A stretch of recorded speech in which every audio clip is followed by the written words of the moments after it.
जय हिंद, जय भारत। आज हम लोग आरआरबी के एनटीपीसी जो आने वाला 15 दिसंबर से शुरू हो जाएगी, उसी का रेलवे काम सीखेंगे। न्यूमेरिकल एबिलिटी में ऐसे कुछ सवाल हैं जो कई बार गिर चुके हैं।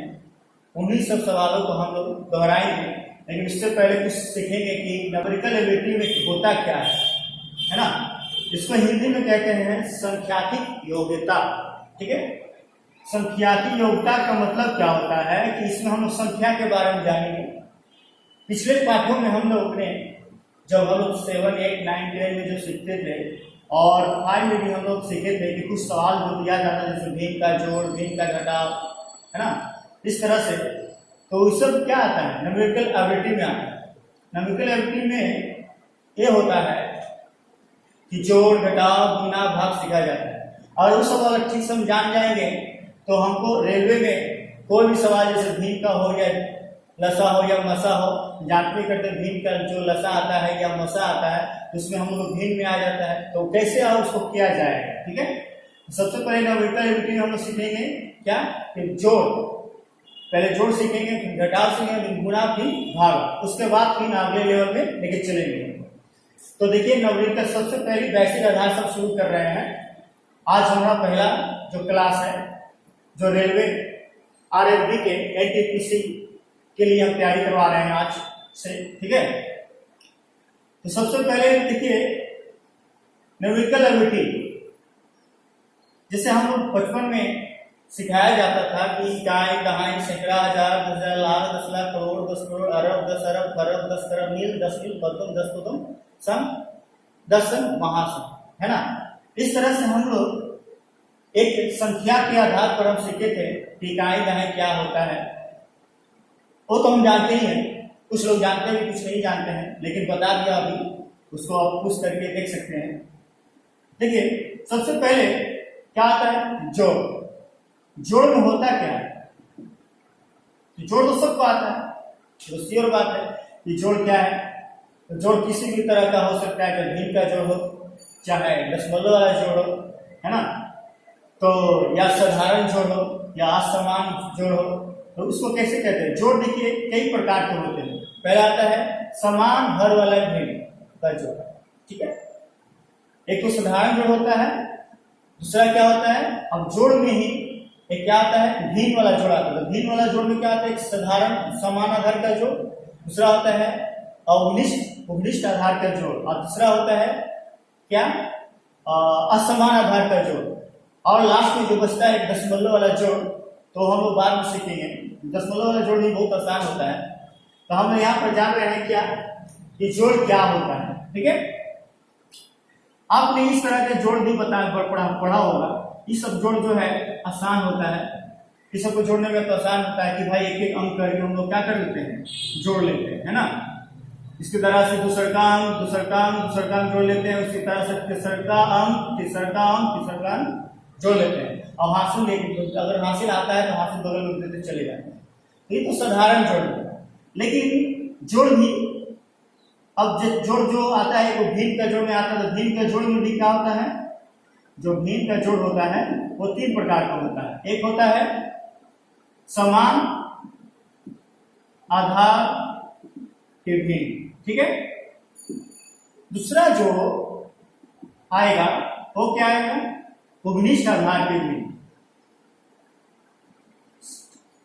उपनिष्ठ आधार के भिन्न। ठीक है, तीसरा आता है असमान आधार के भिन्न। अब हम लोग को मन में चलता है कि ये क्या है। ठीक है, जोड़ तो सीखे हैं कि अरे भाई ऐसे दिया गया था तो भिन्न का जोड़ होता है ना। जैसे 1/3 दे दिया प्लस 1/4 दे दिया, क्या है, भिन्न का जोड़ हुआ। लेकिन भिन्न के जोड़ भी 3 प्रकार के हैं। एक समान आधार के भिन्न, दूसरा है उपनिष्ठ आधार के भिन्न, और तीसरा है असमान आधार के भिन्न। लेकिन अब क्या है कि समान आधार के भिन्न होता कैसे है वो समझना है। जैसे समान आधार के भिन्न में जैसे कुछ उदाहरण रहेगा जैसे समान आधार के भिन्न में देखिए समान आधार के भिन्न में क्या होता है कि देखिए समान आधार के भिन्न में क्या होता है कि नीचे वाला क्या होता है एक समान होता है। जैसे मान लीजिए यहाँ 1/5 है, यहाँ 2/5 है, ये होता है समान आधार के भिन्न। इसमें क्या होता है कि इसके बनाने का तरीका क्या है, इसका अगर ट्रिक सीखेंगे तो होता है कि जैसे देखिए 5 है, यहाँ भी 5 है ना, नीचे वाला को ऊपर वाला को हर्ष कहते हैं, नीचे वाला को हर कहते हैं, इसीलिए कहा गया समान आधार के भिन्न, है ना।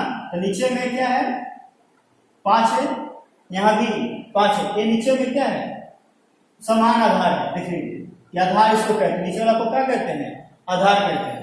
तो ये समान आधार, यहाँ भी समान आधार, दोनों एक जैसा है। इसको बनाने का तरीका बहुत सिंपल है। देखिए नीचे में 5 है, यहाँ में 5 है, हम क्या करेंगे लसा उसा करते तो 5 आ जाता है, लेकिन हम 5 ही लिखेंगे। अगर समान आधार में है, नीचे वाला हर जो है अगर 5 है, यहाँ भी हर 5 है, तो सीधा हम क्या लिख देंगे 5 लिख देंगे, ठीक है। अब क्या है कि 5 यहाँ भी 5 तो 5 लिखा गया, लेकिन यहाँ पर 1 है, यहाँ 2 है, तो सीधा कीजिएगा कि अंश वाला जैसे उसी कत्यों के जब कत्यों उतार दीजिएगा, बस हो जाएगा। जैसे 1 और 2 जोड़ेंगे तो कितना हो गया 3 बटा सीधा हम क्या करेंगे 5, ठीक है। जैसे मान लीजिए यहाँ 2/8 होगा, यहाँ 4/8 होगा, ठीक है। तो हम क्या करते सीधा 8 लिख देते नीचे में, नीचे वाला हर देखिए एक समान है ना, तो 8 है, यहाँ भी 8 लिख दिए। अब सीधा ऊपर वाला क्या कर देंगे जोड़ देंगे, तो 4 और 2 कितना हो गया 6, बस देखिए आ गया। अब कटता तो काट दीजिए, 2 3 6 और 2 4 8, 3/4। इस तरह से आंसर कटता है तो काटना पड़ेगा ऊपर नीचे, मतलब लघुत्तम आकार में बदलना पड़ेगा। तो 2 3 6 2 4 8, ठीक है। यहाँ तो समझ में आ गया कि समान आधार का भी क्या है। जैसे मान लीजिए यहाँ पर एक और देख लीजिए, 1 चलिए यहाँ पर 10 मान लेते हैं, यहाँ पर 4/10 मान लेते हैं। अब क्या लिखेंगे बोलिए, अब तो समझ में आ गया होगा कि नीचे वाला हर एक समान है, इसका मतलब 10 लिखेंगे नीचे। अब ऊपर वाला हम क्या कहा, अगर समान आधार है और नीचे में हर अगर एक जैसा ही है, देख लीजिए यहाँ भी हर 10 है, यहाँ भी हर 10 है, तो 10 तो लिख दिए। ऊपर वाला अंश को क्या करें डायरेक्ट जोड़ दीजिए, 4 और 3 कितना हो गया 7, मतलब 7/10। ये हुआ हमारा क्या समान आधार के भिन्न। तो समझ में आ गया कि जब भी इस तरह का सवाल देख लीजिएगा कि क्या है समान आधार है कि उपनिष्ठ आधार है कि असमान आधार है, तब देखिए समान आधार हम सीखते हैं, वो देखते हैं उपनिष्ठ आधार के भिन्न कैसे होते हैं, ठीक है। तो देखेंगे 2 नंबर उपनिष्ठ आधार के भिन्न। आपको उपनिष्ठ आधार के भिन्न होता क्या है, किस तरह का होता है, उसमें हम लोग पढ़ेंगे समान आधार भिन्न में क्या देखेंगे, नीचे वाला एक समान था, लेकिन है ना, तब जाकर एक दूसरे को मतलब क्या है कि वो एक समान होने के कारण ऊपर जुड़ा गया। लेकिन उपनिष्ठ आधार के भिन्न में क्या होगा, जैसे मान लीजिए यहाँ पर दिया 3/4, ठीक है, और प्लस है 5/12, ठीक है, 3/4 प्लस 5/12 है, इस तरह का दिया हुआ है। तो 3/4 और 5/4 याद रखिएगा, कभी भी जब भिन्न होगा तो एक दूसरे को ऊपर नीचे काटना नहीं चाहिए, तब जाकर सवाल बन पाएगा, नहीं तो वो दूसरा नियम से बनेगी, ठीक है। तो सबसे पहले 3/4 है, देखिए 4 है, 3/4 यहाँ 5/12, लेकिन नीचे में हर अगर एक दूसरे को काटेगा तो उसको कहते हैं उपनिष्ठ आधार के भिन्न, ठीक है। नीचे में जो हर है वो एक दूसरे को क्या करेगा विभाजित करेगा, जैसे 4 से 12 कट जाएगा, है ना, जिसका मतलब ये क्या कहलाएगा उपनिष्ठ आधार के भिन्न। अगर इस तरह का भिन्न आए तो इसको बोलते हैं उपनिष्ठ आधार के भिन्न। तो सबसे पहले 4 को 12 में भाग करेंगे तो कैसे आएगा, देखिए 4 से 12 में भाग करना होगा और जितना आएगा उसको छोटा वाला अंश में गुणा करेंगे और बड़ा वाला अंश जोड़ दिया जाएगा, तो आंसर आ जाएगा। और बट्टा में जो हर जो बड़ा रहेगा वही लिखेंगे। जैसे देखिए 4 से 12 कट जा रहा है, जिससे पहले क्या बोले कि 12 को हम क्या करेंगे छोटा वाला, देखिए 12 को हम 4 से भाग करेंगे और छोटा वाला अंश में गुना करेंगे और 5 को क्या करेंगे जोड़ देंगे, ठीक है। तो देखिए क्या आएगा, देखो 4 से भाग करेंगे 3 और 3 से 3 का 9 और 9 5 कितना होगा 14 और नीचे में कितना है 12, मतलब सबसे बड़ा हर को नीचे लिखेंगे। सबसे पहले याद रखिए इस 4 से छोटा वाला जो नीचे में हर है, छोटा वाला हर को बड़े वाला हर से भाग करेंगे, लेकिन वो एक दूसरे को काटना चाहिए, विभाजित करना चाहिए, तब ये होगा। अगर अगर विभाजित नहीं कर पा रहा है तो वो क्या असमान आधार के भिन्न हो जाएगी। तो 4 से 12 कट जाएगा 3 बार में, जितना आएगा छोटा वाला अंश में गुना, चाहे इधर छोटा वाला अंश हो चाहे इधर छोटा वाला अंश हो, कोई भी छोटा अंश में गुना करना है और उसके बाद बड़ा वाला अंश में जोड़ देना है। देखिए 4 से भाग किया तो 3 आया, 3 से इसमें गुना किया 3 का 9 आया, 9 5 14 हुआ, 14 लिखा गया और नीचे में जो बड़ा वाला हर रहेगा वही लिखना है। क्लियर। अगला सवाल जो है, जैसे मान लीजिए जैसे 2 बटा यहाँ 9 है, ठीक है, प्लस यहाँ 4 बटा 3। देखिए एक दूसरे को काट रहा है नहीं ना, 4 बटा 3 एक दूसरे को काट रहा है नहीं ना। इसमें भी देखिए उसी तरह का है, इसको बोलते हैं 19 आधार के भिन्न, मतलब एक दूसरे को काटेगा हर। तो देखो 3 से 9 भाग किए, अभी ने बताया ट्रिक में, जैसे ट्रिक देख लीजिए, 3 से 9 भाग किए 3 और 3 से छोटा वाला अंश में हम लोग क्या करेंगे गुना, छोटा वाला अंश कौन है ये वाला, तो बोले 3 से भाग किए 3 आया, 3 दूनी 6 हुआ, 6 और 4 क्या करेंगे बड़ा वाला अंश जोड़ देंगे तो कितना हुआ 10 और नीचे में देखो बड़ा वाला जो हर होगा वही लिखेंगे आंसर, बस हो गया 10 बटा। इस तरह से हम लोग 19 आधार के भिन्न हम समझ में आ गया है ना। तो याद रखिएगा कि कभी भी नीचे वाला अगर हर एक दूसरे को विभाजित करे तभी वो क्या कहलाएगा 19 आधार के भिन्न कहलाएगा। अगला आता है असमान आधार के भिन्न। अब असमान के आधार के भिन्न में क्या होता है, जैसे मान लीजिए यहाँ पर दिया है 4 बटा 7, ठीक है, 4 बटा 7 और प्लस 3 बटा 5 है ना। इसमें देखिए एक दूसरे को काट रहा है, 5 से 7 कटेगा, नीचे में हर नहीं ना कटेगा।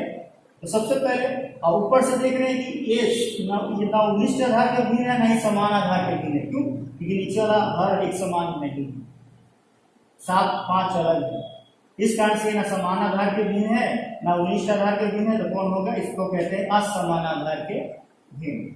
तो सबसे पहले इसमें क्या करेंगे, कुछ नहीं करना है, बस एक दूसरे को तिरछा गुना करके नीचे वाला गुना कर देंगे, बस हो जाएगा।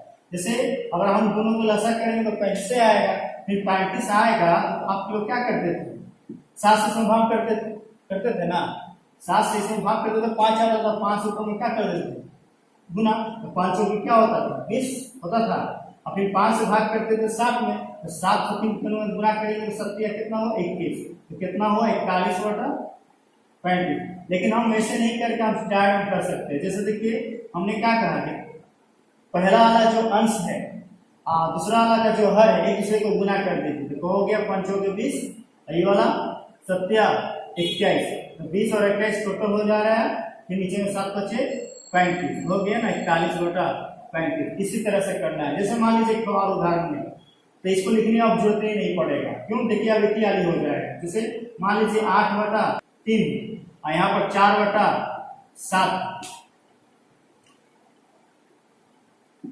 है ना, 8 बटा 3 है और प्लस 4 बटा 7 है।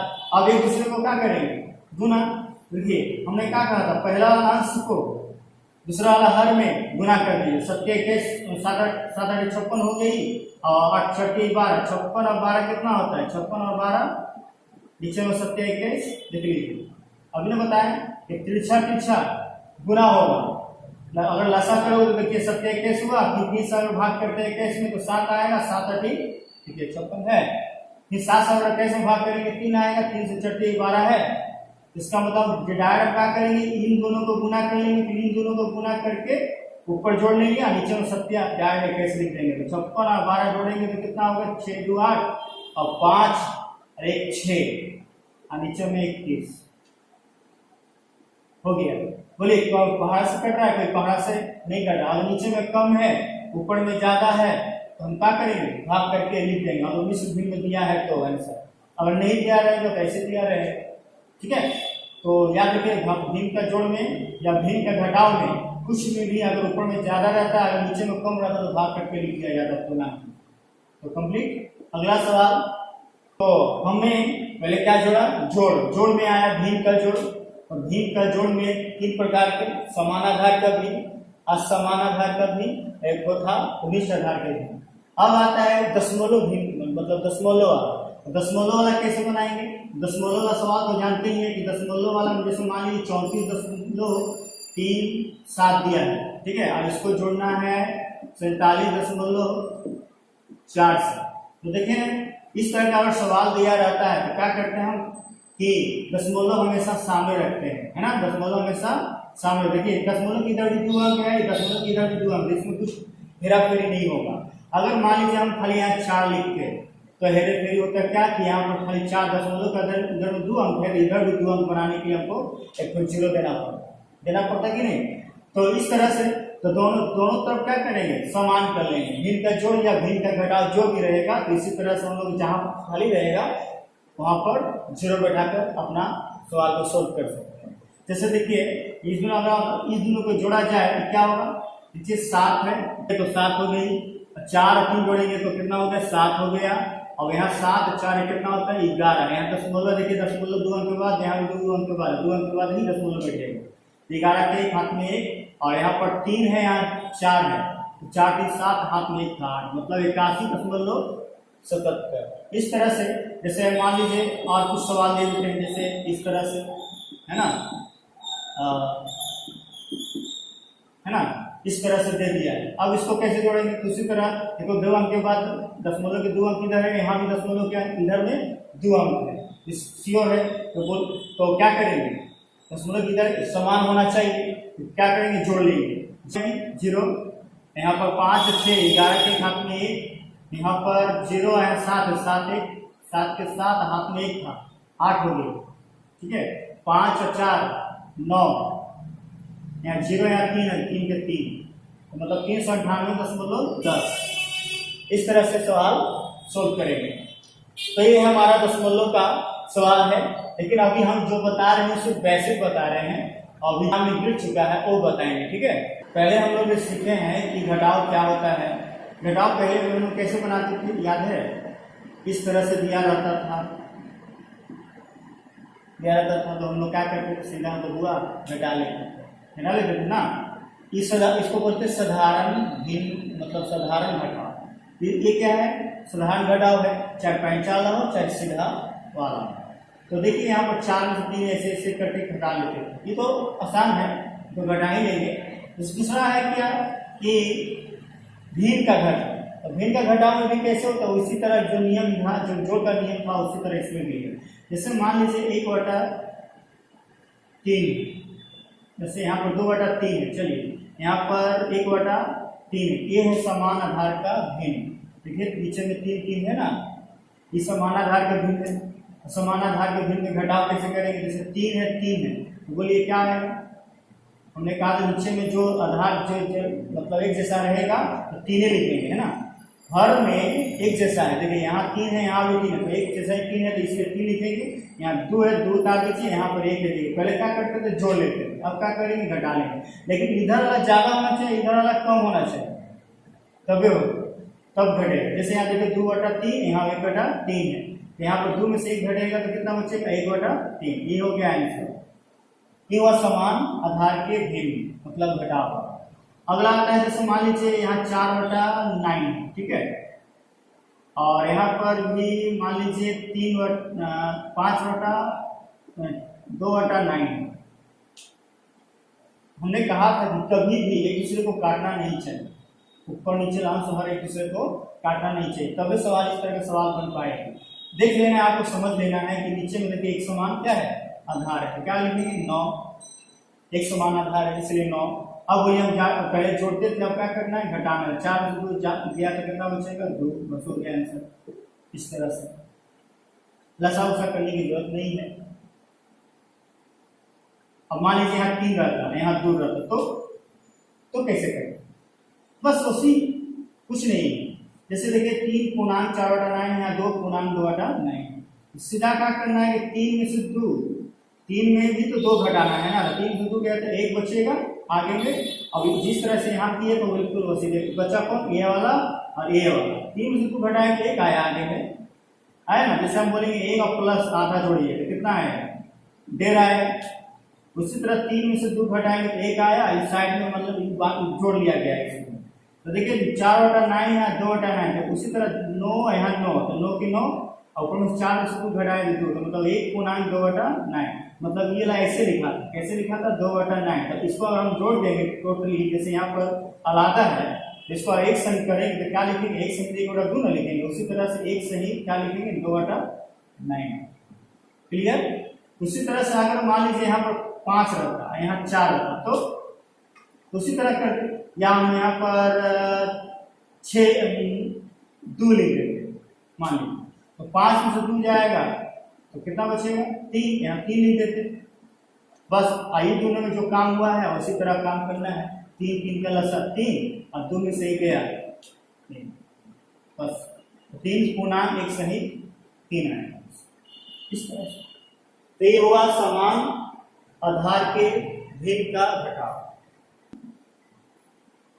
जो सवाल जो देख रहे हैं, जैसे 12 सही 2/5 है, प्लस 7 सही 2/2 है, माइनस 8 सही 2/3 है। तो सबसे पहले इस तरह के सवाल में जैसे देखिए भिन्न का जोड़ भी है, घटाव फिर एक्शन में है।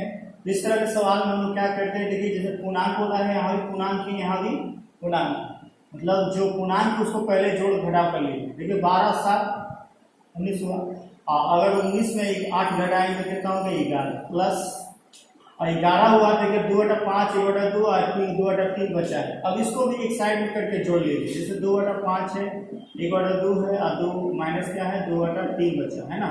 अगर हम लसा किया जाए इन सब का तो क्या हो जाएगा 2 बचे 10, देखिए 2 है यहाँ 5 या 3 अलग अलग है, यहाँ तो कोई मतलब एक दूसरे को काट भी नहीं रहा है और ना ही लसा हो पा रहा है, इसलिए डायरेक्ट क्या करेंगे तो सबको गुणे, इसको बोलते हैं असमान आधार के भिन्न। तो क्या करेंगे 5 10 और 10 30 हो गया लसा, मतलब मान लीजिए 30 है, यहाँ पर क्या हो गया 30 हो गया, तो 5 से भाग करेंगे 6 आए, 6 दूनी कितना हो गया 12, प्लस 2 से भाग करेंगे कितना है 15, 15 एकम 15, घटाव क्या है 3 से विभाग करेंगे 30 में तो कितना हो गया 10, 10 दूनी 20। इसका मतलब 12 25 15 कितना होता है 27, 27 में अगर 20 घटा दिया जाए तो बचा रहा है 7/30। यहाँ 11 प्लस जो 11 जो पूर्णांक में जो था वो कहाँ गया, तो 11 सही 7/30 बोलेंगे, क्या बोलेंगे 11 सही 7/30, आंसर में क्या आएगा 11 सही 7/30। तो क्या समझे कि पूर्णांक वाला को एक जगह करके जोड़ या घटाव कर लो, जो जोड़ना है जोड़ लीजिए और जो घटाना है उसको घटा दीजिए, उसके बाद जो बचेगा भिन्न में उसको एक जगह करके अपना कर सकते हैं।